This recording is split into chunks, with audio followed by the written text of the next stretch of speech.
The moment Miss Chica saw the stacks of money on her table, her heart swelled with joy. The native doctor's charm had worked like magic, just as her friend had promised. For the first time in months, she felt powerful again, like the queen of the game. The girls, though still trapped in their nightmare, had no choice but to obey. They hated what they had become, but the power of the enchanted beads made their work easier. Men willingly emptied their bank accounts without question, handing over wads of cash as if they were under a spell. That same night, Miss Chica picked up her phone and dialed Rosaline. "My sister. You are a godsend," she exclaimed the moment Rosaline answered. "That barber is truly powerful. You should see the money I'm counting right now." Rosaline laughed on the other end. "I told you. Now you can enjoy your wealth without stress. Just make sure your girls follow the rules." Miss Chica nodded. "Of course. None of them will dare fall in love. They know better than to mess up a good thing." They talked for a while longer, and after ending the call, Miss Chica poured herself a glass of wine, feeling like she was back in control of her life. But just as she was about to take a sip, her phone rang again. This time, it was an unknown number. She hesitated before answering. "Hello." A distressed voice came from the other end. "Miss Chica, it's me, your uncle's wife." Miss Chica sat up, frowning. "Auntie, what's wrong?" "It's your uncle," the woman sobbed. "He's very sick. The doctors say he won't make it unless we pay for surgery, but we have no money. Please, Chica, help us. You are the only one who can save him." Miss Chica sighed, rubbing her temple. She had never been close to that uncle, but she wasn't completely heartless. After a moment of thought, she sent a small amount of money and told the woman to use it for immediate treatments. But as she was about to end the call, an idea struck her. "Auntie," she said sweetly, "I want to help you more, but I can't keep sending money like this. How about this? Send your daughter, my niece, to me in the city. She can work for me, and I'll make sure to pay for your husband's hospital bills every month." The woman gasped. "Ah, God bless you, my daughter.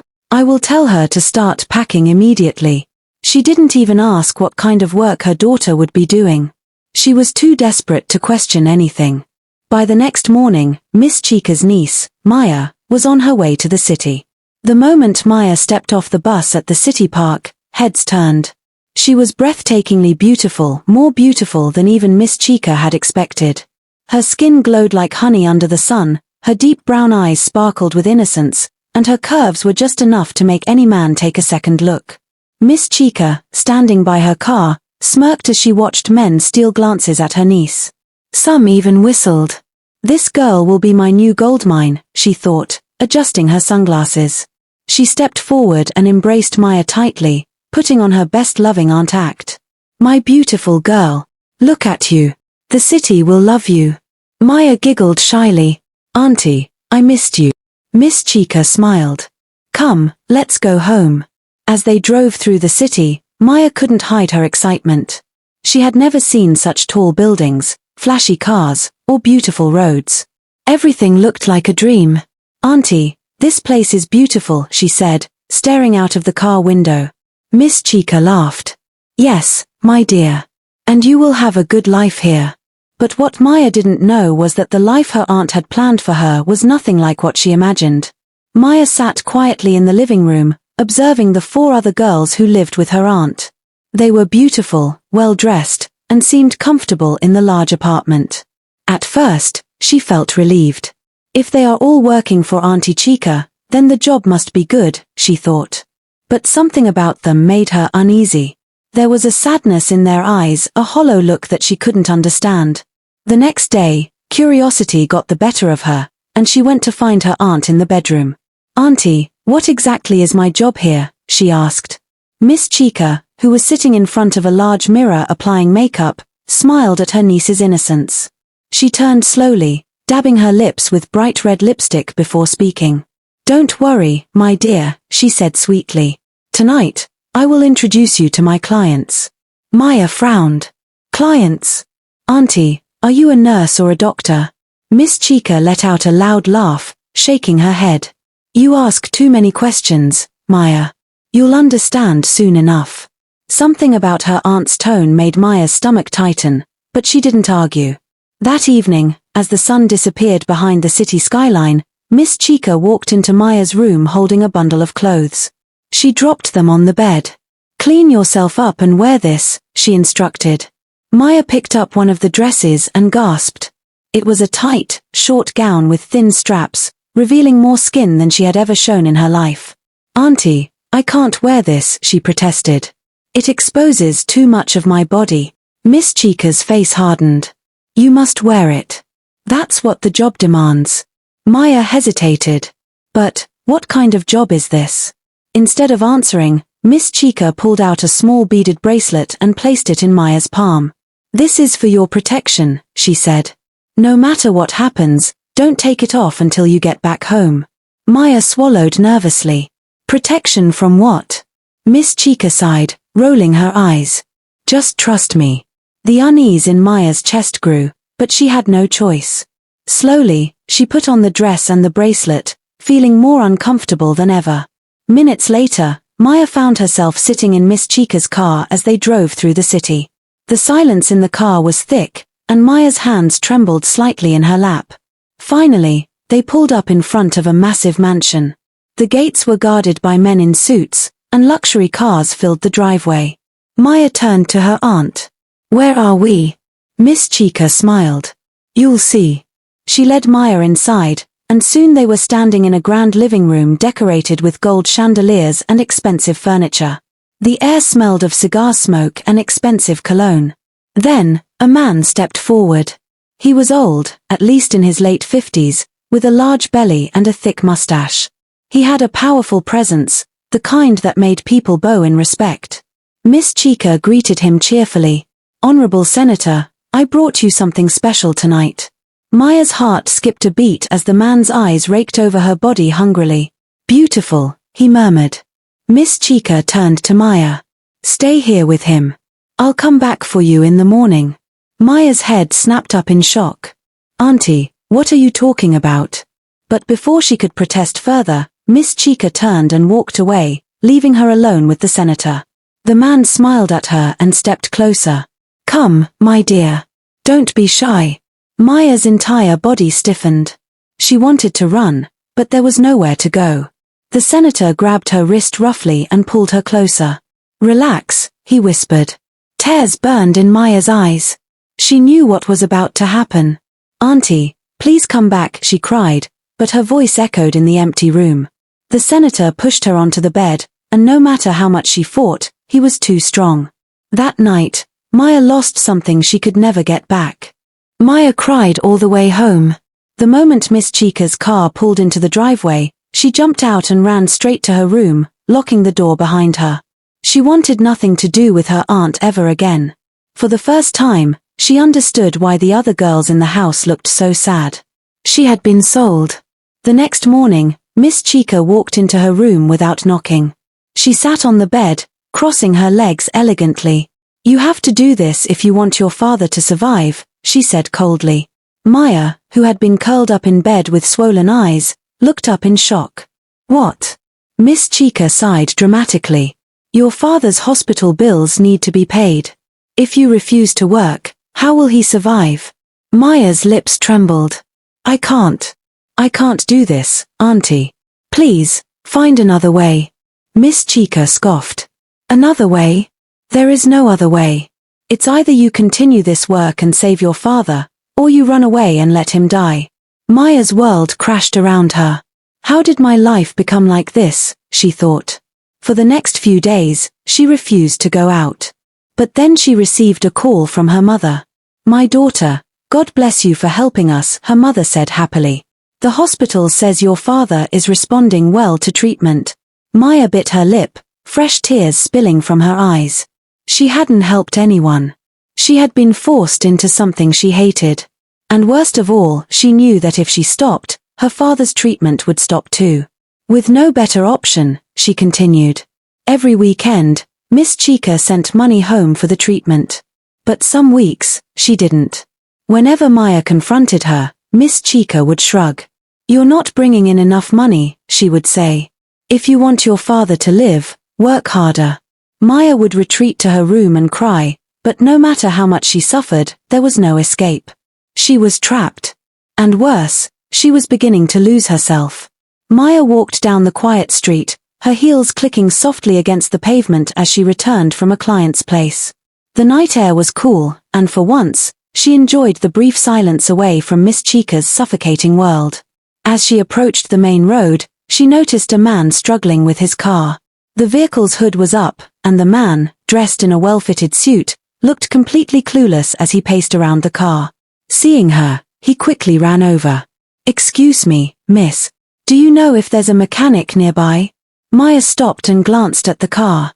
"What's the issue?"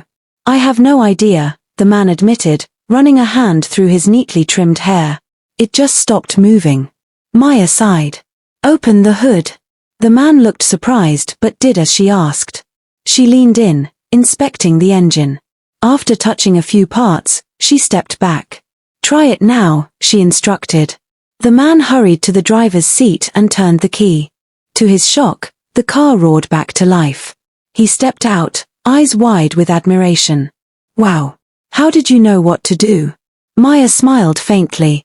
"I learned from my father. He was a mechanic before he fell sick." The man's admiration grew. "That's amazing. You saved me tonight.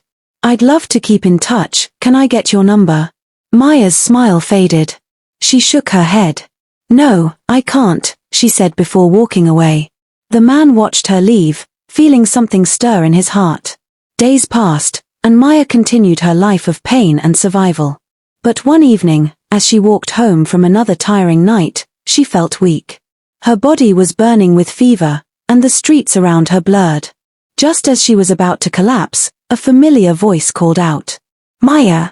She looked up weakly and saw the same man from the night with the car. "You don't look well," he said with concern. Before she could protest, he gently lifted her and took her to his house. There, he took care of her, giving her food and medicine. By the next morning, she was feeling much better. She thanked him but refused to stay longer. She left without giving him her number once again. The man, Mr. Nelson, was now completely drawn to her. Mr. Nelson couldn't stop thinking about Maya. But when he asked around, he learned the painful truth: she was a call girl, working under a madam. Determined to help her, he confided in his friends. "I really like this girl, but she's trapped in that life. How do I help her?" he asked. One of his friends smirked. "Simple. If she's a call girl, just order her through her madam. That way, you can see her again." It was a risky idea, but Mr. Nelson was willing to do anything. That night, he contacted Miss Chica's business and requested Maya. When Maya arrived at the hotel room, she was shocked to find Mr. Nelson waiting for her. "You," she gasped. He smiled warmly. "Yes. I couldn't let you go." Maya was speechless. For the first time in a long while, she felt seen not as a product, but as a person. That night, she finally opened up about her life, how her father's illness had forced her into this dark world, how her aunt had betrayed her, and how she longed for a different life. Mr. Nelson clenched his fists in anger. "Miss Chica has ruined your life." Maya lowered her head, tears filling her eyes. "I have no way out." Mr. Nelson held her hand. "There is a way. I will help you." From that night, Mr. Nelson kept ordering Maya, but not for what Miss Chica thought. Instead, he spent time with her, showing her a world beyond pain and survival. Slowly, Maya found herself falling in love. When Mr. Nelson learned about her father's condition, he took immediate action. He had Maya's father transferred to the best hospital in the city and paid for all his treatments. Maya was overwhelmed with gratitude.